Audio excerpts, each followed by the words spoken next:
మీకు తెలుసా ఈ 2 డీమన్స్ టాంజిరో అండ్ నెజుకా లాంటి వాళ్ళే అని? 12 కిజుకి back stories part 1 upper 6 Daki and Gyutaro. Spoiler alert. Edo కాలంలోని ఎంటర్టైన్మెంట్ డిస్ట్రిక్ట్లో గ్యుటారో అండ్ ఉమే అని ఇద్దరు అన్నా చెల్లెలు ఉండేవాళ్ళు. వీళ్ళది చాలా పూర్ ఫ్యామిలీ. గ్యుటారోనే తన ఫ్యామిలీని చూసుకునేవాడు.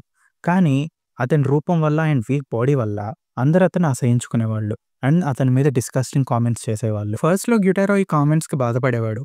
కానీ తన చెల్లి ఉమే పుట్టిన తర్వాత నుంచి తను ప్రౌడ్గా ఫీల్ అవడం స్టార్ట్ చేస్తాడు. ఎందుకంటే తనలా కాకుండా తన చెల్లి ఆ ఊర్లోనే ఎంత అందంగా ఉంటుంది కాబట్టి. తన చెల్లి ఉమేకు 13 years ఉన్నప్పుడు ఒక సామరాయ్ తనని ఫిజికల్ గా అబ్యూస్ చేయాలనుకుంటాడు. అది ఉమేకి నచ్చదు. అందుకని హెయిపిన్తో ఆ సామరాయ్ కన్నును పొడిచేస్తుంది. కోపంతో ఆ సామరాయ్ ఉమేని మంటలతో కాల్చేస్తాడు. అండ్ గ్యుటారో వచ్చేసరికి తన చెల్లి చనిపోతుంది. అండ్ అప్పుడే మనకు అప్పర్ ర్యాంక్ డీమన్స్ లో ఒకడైన టోమా వీళ్ళిద్దరికి బ్రతకడానికి ఇంకొక అవకాశం ఇస్తాడు.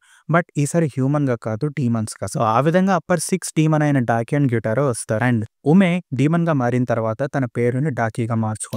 ఈ బ్యాక్ స్టోరీ విన్న తర్వాత మీ ఒపీనియన్ ఏంటో కింద కమెంట్ చేయండి అండ్ మీ ఫ్రెండ్స్కి కూడా షేర్ చేయండి. అండ్ ఆల్సో ఈ 12 కిజుకి బ్యాక్ స్టోరీ సిరీస్లో మీరు ఏ బ్యాక్ స్టోరీ మిస్ కాకూడదు అనుకుంటే మా ఇద్దరు పేజెస్ని ఫాలో అవ్వండి.